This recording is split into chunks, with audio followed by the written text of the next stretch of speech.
Do most Indian hate BTS किन्नर छक्का। सही में लोग इनको छक्का वक्का बुलाते हैं क्या इंडिया में? ए छक्का वक्का ए सामिना मिना फॉर इंडिया। सही बताओ, सच्ची में छक्का बोलते हैं लोग इन्हें? खैर छोड़ो, अपने को क्या ही करना है। हिजड़ों ने भी तो आतंक मचा रखा है इंडिया में। मैं जितनी बार ट्रेन से ट्रेवल करूंगा उतनी बार कोई न कोई हिजड़ा आके परेशान करने लगता है। इग्नोर मारो तो सीधा लंड पकड़ के बोलते हैं, हाय हाय तेरे पास तो है, फिर क्यों सर मारिया है इतना। एक बार तो मैंने वो पकड़ लिया था उल्टा, हाय अंकल तेरा गिर गया है क्या कहीं। अच्छा, हिजड़ों का होता नहीं है क्या? सही में कुछ नहीं होता? कभी देखा नहीं, अपने अलावा किसी का नहीं देखा जिंदगी में। क्या अश्लीलता भरी बातें कर रहा हूँ यार मैं, और तुम लोग सुन भी रहे हो। चलो सुन रहे हो वो तो ठीक है, पर मेरी इन सब बातों को सीरियसली मत लिया करो, क्योंकि ये सब फालतू की चीजें हैं। तुम किसी से बोलोगे तो वो इरिटेट होने लगेगा। पता है, मैंने जब से अपने शरीर के अभिन्न अंग पे बात की है तब से मेरे दोस्त मेरे पिछवाड़े पे हाथ मारते रहते हैं, और मैं कुछ कहूंगा तो बोलेंगे तुमने ही तो कहा है कि ये एक अभिन्न अंग है, तो गांड में हाथ डाल दोगे अभिन्न अंग है तो। और तुमने नोटिस किया होगा कि ज्यादातर इंजेक्शन हमेशा हाथ पे लगते हैं, लेकिन कोई भी तगड़ा इंजेक्शन हमेशा गांड पे लगता है। पता है क्यों? क्योंकि लोगों को आदत होती है ना गांड मरवाने की, इसीलिए वहां पे लोग तगड़े से तगड़ा इंजेक्शन झेल जाते हैं। भोसड़ी के मेरे कभी इंजेक्शन नहीं लगा पिछवाड़े पे, कहीं सोच रहे हो एक्सपीरियंस से बोल रहा हूँ। अरे एमडीएच वाला बुड्ढा मर गया, चलो कम से कम रिकॉर्ड तो टूटा। यमराज की आंखों में धूल झोंक रहा था इतने दिनों से, लेकिन अब एमडीएच का क्या होगा? बेचारे ने इतनी मेहनत करके खड़ा किया था। खैर बुढ़ापे में खड़ा करने के लिए मेहनत तो करना ही पड़ेगा। 2020 में बुड्ढों ने तो कतई आतंक मचा रखा है। मैं छत पे घूमता रहूंगा तो दादी सीढ़ी का गेट लगा जाएंगी कि यह पोता जाए माचोदा ने। तुम जानवर हो क्या? हमेशा ऐसी उल्टी सीधी बातें बोलते रहते हो अपने से बड़ों के बारे में। जी हाँ, क्यों नहीं, मैं हूँ जानवर, तू मेरी जान, मैं तेरा वर। पोर्नो ऑडियंस, हिंदी में दूल्हे को वर कहते हैं। और बात रही एल्डर्स की, तो क्यों ना बोलूं मैं उनके बारे में। जस्ट बिकॉज वो हमसे बड़े हैं इसका ये मतलब नहीं हो जाता कि उनकी हर बात, उनका हर डिसीजन सही होगा, और उनकी एज ज्यादा हो जाने से ये प्रूफ नहीं हो जाता कि वो हमसे ज्यादा नॉलेजेबल है। अब कुछ लोग 2 कौड़ी के कोट्स चिपकाएंगे कि नॉलेज कम्स फ्रॉम एक्सपीरियंस। जी हाँ, घंटा। एक्सपीरियंस से बस कनिंगनेस आती है और कुछ नहीं। एक्सपीरियंस से नॉलेज आने का चांस 0 के बराबर है, ना के बराबर, कतई झाट बराबर। अगर तुम्हें अपनी इंटेलिजेंस बढ़ानी है तो एनिमे देखना शुरू करो, क्योंकि एक एनिमे तुम्हें हजारों नई चीजें सिखा जाएगा। और एनिमे से याद आया, मैंने सुना है कि डीमन स्लेयर ऑलमोस्ट $2 बिलियन का बूस्ट देने जा रहा है जापान की इकोनॉमी को। यार इसने तो सर्वाइव करा दिया जापान को पैंडेमिक्स में। अबे सोचो यार, $2 बिलियन का कंट्रीब्यूशन। पायरेसी मारने के बाद जब इतना कंट्रीब्यूशन दे रहा है तो सोचो पायरेसी ने मारते कितना देता। और एक हमारी कंट्री है जहाँ एनिमे को मादरचोद कार्टून समझते हैं, लेकिन हेंटाई के नाम से सबके टट्टे खड़े हो जाते हैं। साले हमेशा भरे बैठे रहते हैं। ये देख लो भाई, मैं टॉयलेट करने गया था तो गलती से हिल गया और मटेरियल निकल गया। अरे ऐसे कैसे हिल गया? तुमने हिलाया होगा जब ही तो हिला है ना। ना, अपने आप हिल गया। कमाल है यार, इतना भरा बैठा है। हम लोग टॉयलेट जाते हैं, हमारा तो नॉर्मल निकलता है, लेकिन इसका तो मटेरियल निकलता है। बहना, हमारे पंडित जी से सावधान रहना, कतई सांड हो रखे हैं ये। अरे ये वही पिछले वीडियो वाला बंदा है जो कह रहा था किसी भी लड़की को देख लूं तो सेक्स करने का मन करता है।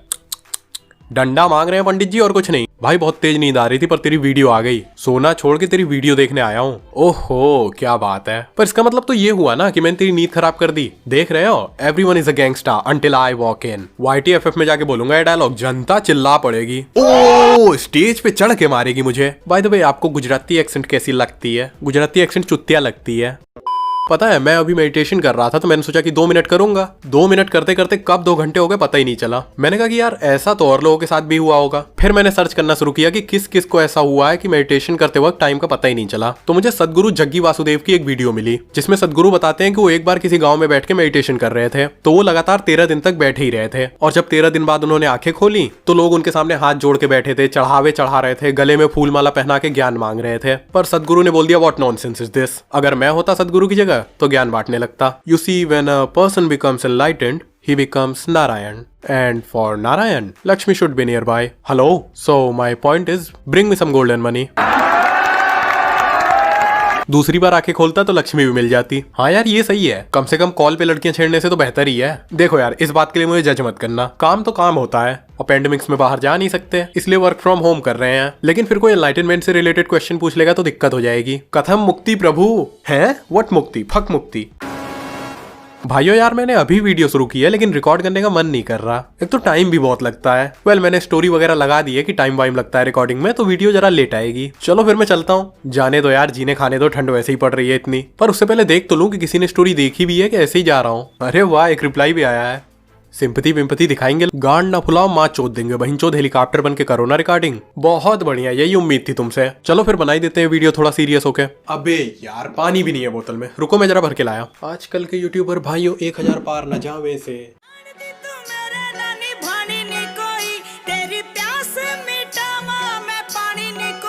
पानी की तो बात ही नहीं है, वो हवस की प्यास बुझाने की बात कर रहा है। आकाश अंबानी को लड़का हुआ है? अरे साला अभी शादी हुआ तब से ठोक दिया। मैं सोच रहा था कि ये वाला वीडियो मैं गांधी जी पे बनाऊं, बिकॉज यू नो हिस्ट्री इंट्रिग्स मी। तो मैंने गांधी जी के बारे में पढ़ना शुरू किया और उनकी बायोग्राफी में एक स्टोरी आती है कि जब बिहार और चंपारण में इंडिगो की खेती हो रही थी तो गांधी जी किसानों के साथ मिलकर प्रोटेस्ट कर रहे थे कि किसानों को उनका हिस्सा नहीं मिल रहा है, जो कि अच्छी बात है। लेकिन गांधी जी चरस का करेंगे क्या? ऐसे ही भांति भांति के प्रश्न हमारे मस्तिष्क में उत्पन्न हो रहे थे, तो हमने पुस्तक त्याग के लोगों से पूछना उचित समझा। लेकिन लोगों ने हमें जानकारी तो दी नहीं, गाली देकर भगा दिया। और मेरे पड़ोस में एक हिस्टोरियन रहता है, तो मैं गया उसके पास कि भैया मुझे गांधी जी के बारे में थोड़ी सी जानकारी चाहिए। उन्होंने पूछा कि क्या करोगे? मैंने कहा कुछ नहीं, वो एक वीडियो बनानी थी उनके ऊपर। सन की साला भड़क गया इतनी सी बात पे, डांटने लगा मुझे। और सही बताऊं तो वो बंदा है भी चूतिया, साले का नाम भी बकचोदों जैसा है, सोनू झटीकरा। अरे नहीं देनी इन्फॉर्मेशन तो मत दो, डांटे जा रहा फालतू में, झटुआ साला। और जब मैंने अपने पेरेंट्स से कहा कि मुझे एमजी भाई पे वीडियो बनानी है, तो वो कहते हैं देखो बेटा ऐसे किसी बड़े बूढ़ों पे जोक नहीं किया जाता, ब्ला ब्ला ब्ला। करीब 1 घंटे तक लेक्चर देके मुझे ब्रेन वॉश करके कहते हैं आगे तुम्हारी मर्जी। अरे मेरी मर्जी छोड़ी कहाँ तुमने? तो अपने पेरेंट्स की बात का मान रखते हुए मैं गांधी जी को छोड़ के इस टॉपिक पे वीडियो बना रहा हूँ कि हम कैसे ब्रेन वॉश होते हैं। पता है जब मुझे चूज करना था कि कौन सा स्ट्रीम लेना है तो घर पे पूरी कमिटी बैठी थी। मैंने बोला कि मुझे कॉमर्स लेना है तो सब लोग बोलते हैं कॉमर्स? कॉमर्स से क्या होता है? कुछ नहीं होता कॉमर्स से। अरे उनके लड़के ने लिया था कॉमर्स, क्या करता है? वही दलाली वाला काम। यहाँ पे मम्मी और नमक डालेंगी। है सही में दलाली वाला काम करता है? बताओ। हाँ, लोगों को पैसे देता है और उनके प्रॉफिट में कमीशन मारता है। अरे वो इन्वेस्टर है यार। तुम चुप रहो, आप लोगों का बस चले तो आप वॉरेन बफेट को दल्ला बुला दो। बोला ना चुप करो, तुम्हें कुछ नहीं पता, मैं जानता हूँ। लोग कॉमर्स लेके ऐसे ही घूमते हैं बेरोजगार। हमारे साहब के लड़के को देखो, साइंस लिया था, आज डॉक्टर है, पूरे मार्केट में जानते हैं लोग उसे। अरे वो हकीम है, दीवालों पे नंबर लिखता फिरता है, गुप्त रोगी मिले हर मंगलवार। हाँ तो बेटा तू भी साइंस लेके जॉनी सिंस बन जा, जिसमें मर्जी उसमें एडमिशन ले बाद में। मैं कॉमर्स लूंगा। तू ये मानता क्यों नहीं है कि बिना साइंस के कुछ नहीं है, हैं? कॉमर्स से बढ़िया तो तू एग्रीकल्चर की पढ़ाई कर ले। A few minutes later. देखो बेटा हमारी तरफ से कोई जागती है नहीं, तुम्हें जो लेना है वो लो, हम तो मना कर नहीं रहे हैं, तुम्हारी लाइफ है, तुम डिसाइड करो। रियली गाइस अभी भी डिसाइड करने को रह गया है कुछ? That's our point. खोटा खोटा बात बन, है तो बात बन, छोटे थोड़ा शाक बन। ये एकदम सही तरीका है बच्चों को कंट्रोल करने का, क्योंकि लोग जल्दी इन्फ्लुएंस हो जाते हैं। पहले मुझे लगता था कि नहीं यार इतना इजी थोड़ी ना होगा लोगों को इन्फ्लुएंस करना। फिर मैंने सोचा कि क्यों ना टेस्ट करके ही देख लिया जाए कि क्या सही है क्या गलत। तो मेरी एक दोस्त है जो कि एथिस्ट है। मैं 1 हफ्ते तक उसके साथ घूमता रहा, सुबह से लेके शाम तक। और मैंने उससे कहा कि तुझे कुछ नहीं करना है सिवाय मुझे सुनने के। उसने कहा ठीक है। फिर मैंने उसे हिंदुज्म के बारे में बताना शुरू किया कि कृष्ण ऐसा कहते हैं, गीता में ये लिखा है, और कैसे विष्णु के अवतार डार्विन्स की थियरी ऑफ एवोल्यूशन को मैच करते हैं। कुल मिला के बोलूं तो मुझे जितना भी पता था हिंदुज्म के बारे में, फिर चाहे वो लव हो, सेक्सुअल एनर्जी हो, लाइफ हो, डेथ हो, रीबर्थ हो या आत्मा, मुझे जितना भी पता था मैंने सब उसको बता दिया 1 हफ्ते के अंदर। एंड गेस व्हाट, 1 हफ्ते बाद क्या हुआ? बोलो बोलो, शर्माया मत करो यार, बोल दिया करो। बोलोगे? वो एथिस्ट से चुप रहो, कुछ नहीं हुआ। ऐसा मुझे लगा था उस मोमेंट में, तो मैं घर जाके सो गया। लेकिन 10वें दिन मेरे व्हाट्सएप पे एक मैसेज आता है उसका, और पता है मैसेज क्या था? अच्छा मैं मंदिर जा रही हूँ दिया जलाने। तो मैं इस बेसिस पे कह रहा हूँ कि लोग बड़ी जल्दी इन्फ्लुएंस हो जाते हैं। अच्छा ये बता दिए में घी या मस्टर्ड ऑयल डालना है? बहना देख लो, पानी से जल जाए तो जला।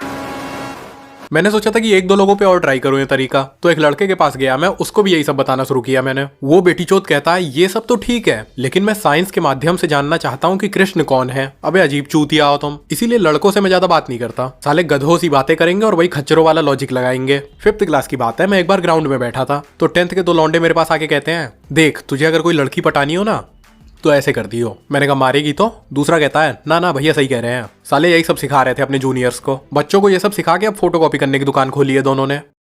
ज्यादातर टाइम तो हमारे पेरेंट्स ही ऐसा खच्चरों वाला लॉजिक यूज करके हमें इन्फ्लुएंस करते हैं। खैर मुझे कोई मतलब नहीं होना चाहिए इस चीज से, लेकिन कुछ पेरेंट्स अपने बच्चों को पूरी तरह से ब्रेन वॉश करके रखते हैं। एज अ रिजल्ट बच्चा कभी उनके खिलाफ नहीं जाता और जो वो बोलेंगे वो करता जाएगा। मैं एक लड़के को जानता हूँ जो नीट की तैयारी कर रहा है, लेकिन उसको जाना कॉम्पिटिटिव प्रोग्रामिंग में है। जब मैंने उससे कहा कि अपने पेरेंट्स से बात करके शिफ्ट मार जाना, तो वो कहता है जाने दे यार वो नहीं मानेंगे। अब मैं उनका बेटा हूँ तो उनकी भी तो कुछ एक्सपेक्टेशन है मुझसे कि मैं डॉक्टर बनूंगा, उनका सिर ऊंचा करूंगा। तो मेरी रिस्पॉन्सिबिलिटी है कि मैं उनकी एक्सपेक्टेशंस को पूरा करूं। बिलीव मी और नॉट, ये बहुत ही घातक मेंटेलिटी है। इसीलिए मैं हमेशा अपने हिसाब से चलता हूँ। और ये कैसे पेरेंट्स है जो अपने आइडियल्स, अपने ड्रीम्स, अपने एक्सपेक्टेशंस अपने बच्चों पे फोर्स करके पूरा करा रहे हैं? मेरे हिसाब से कोई भी पेरेंट जो अपने बच्चों से एक्सपेक्टेशंस रखता है वो पेरेंट नहीं होता। एक बार अर्जुन कृष्ण से पूछता है कि हम अपने बच्चों के लिए इतना कुछ करते हैं तो क्या उनसे एक्सपेक्टेशंस रखना गलत है? तो कृष्ण अर्जुन से एक सिंपल सा क्वेश्चन करते हैं कि माँ बाप अपने बच्चों के लिए जो करते हैं वो प्रेम है या व्यापार? अर्जुन कहता है प्रेम है ऑब्वियसली। कृष्णा कहते हैं तो फल की आशा क्यों पार्थ? कुछ पाने की भावना तो बिजनेस में होती है, लव में नहीं। सोचना जरूर इस बात को। सोचो सोचो, इतने में पानी गर्म करके लाया। ऐ पेल के ठंड पड़ रही है इधर तो, ठंडा पानी पीने का तो सवाल ही नहीं उठता। बुखार वैसे ही हो रखा है।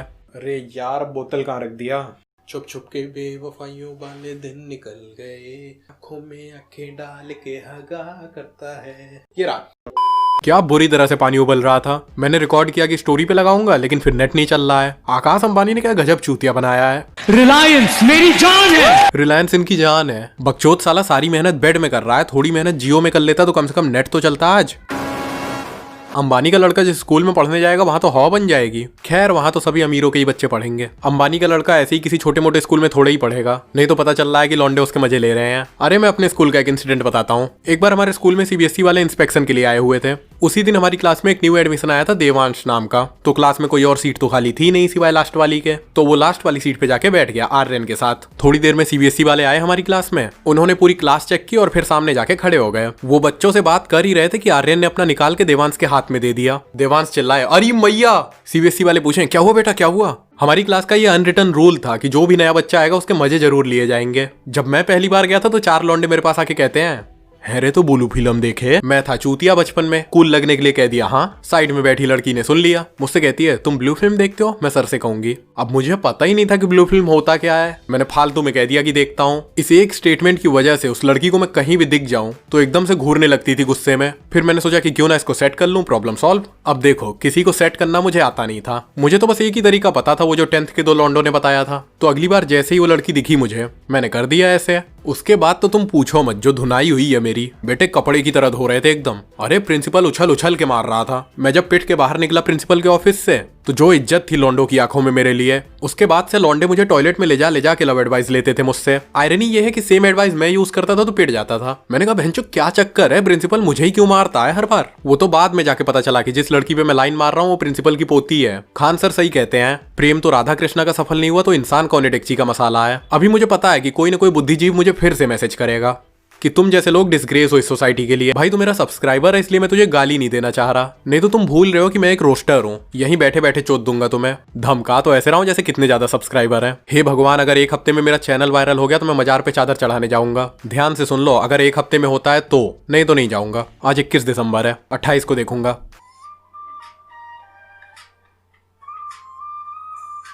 कौन मिस कॉल मार रहा है यार। 1 मिनट रुको, मैं देख लूं किसका फोन था। वेलकम टू जियो। क्या हुआ जानू, फोन किया था तुमने। देखो यार, तुम मेरे इंस्टाग्राम पे मुझसे आर्ग्यूमेंट करने आते हो, आई अप्रिशिएट दैट, लेकिन गलत प्रूफ होने के बाद कम से कम गालियां तो ना दिया करो। कभी कभी तो मुझे खुद को यकीन नहीं होता कि इतने कम फॉलोवर्स होने के बावजूद इतने ज्यादा मैसेज आते हैं मेरे पास। एक्सेप्टेंस एंड अप्रूवल भैया बहुत बड़ा ट्रैप है। ओह भाई तू जा सकता है, अब वीडियो खत्म हो चुकी है। तेरी नींद खराब करने के लिए सॉरी, पर अब तू चैन से सो सकता है। जाओ और सो जाओ शांति से। May you rest in peace.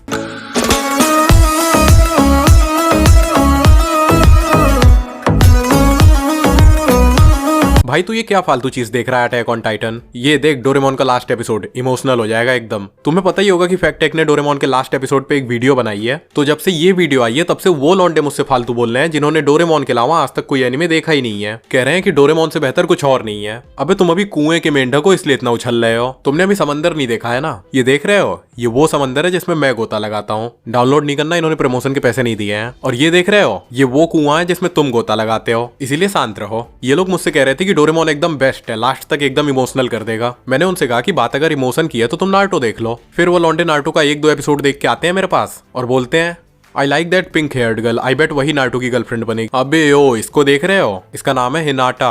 ये है नारुतो की वाइफ, कहीं समझो साकुरा है। नारुतो फैंस चढ़ जाएंगे तुम्हारे ऊपर। जापान में ऐसे निकलना मत साकुरा की तारीफ करते हुए, नहीं तो पकड़ के पीट दिए जाओगे।